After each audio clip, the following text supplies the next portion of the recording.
Bonjour à toutes et à tous, bienvenue dans cette vidéo Comment poser ses intentions à la nouvelle lune en bélier. J'espère que vous allez bien. Je vous emmène avec moi, on va voir ce que l'énergie du bélier représente et comment lui parler pour poser nos intentions le plus efficacement possible. J'espère que ça va vous aider dans votre pratique et peut-être même faire évoluer votre rapport à la lune. N'hésitez pas à vous abonner et à aller fouiller dans mes playlists pour voir les autres vidéos sur ce thème. Si vous n'avez pas encore vu la vidéo d'introduction où je vous raconte quand, comment et pourquoi je pose mes intentions différemment suivant les différentes nouvelles lunes, allez sur ma chaîne ou cliquez sur la fiche juste là.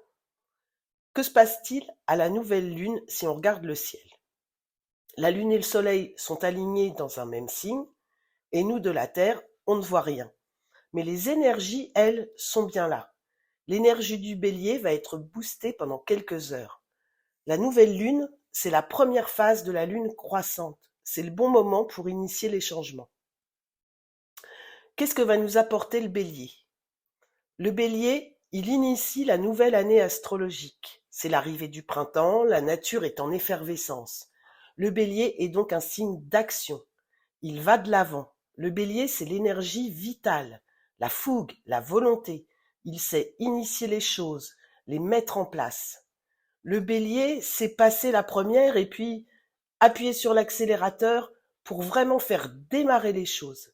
On est dans l'impulsion de la nouveauté.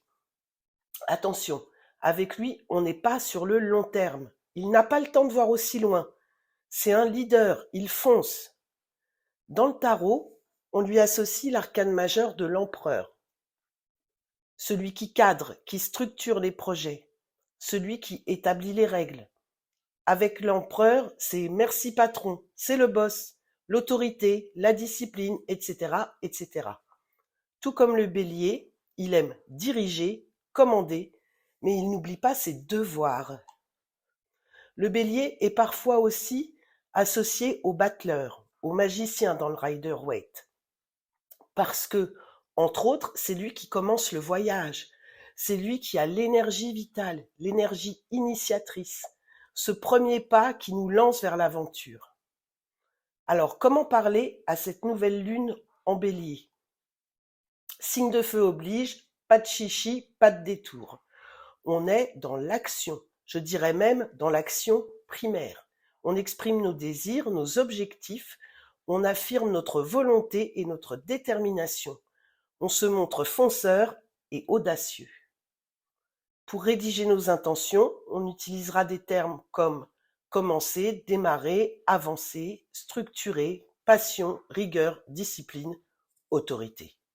On s'appuie sur les forces du bélier.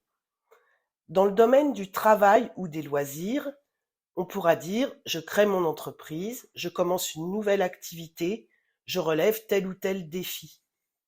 Dans le domaine amoureux, relationnel, je fais des rencontres, j'insuffle un nouvel élan dans ma relation, une nouvelle passion.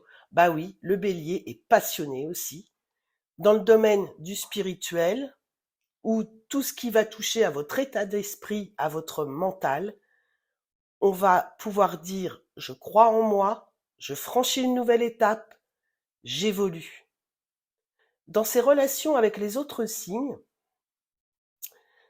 la nouvelle lune dans le signe du bélier sera plutôt bénéfique à la team feu, bélier, sagittaire et lion, et puis aux gémeaux et aux verseaux.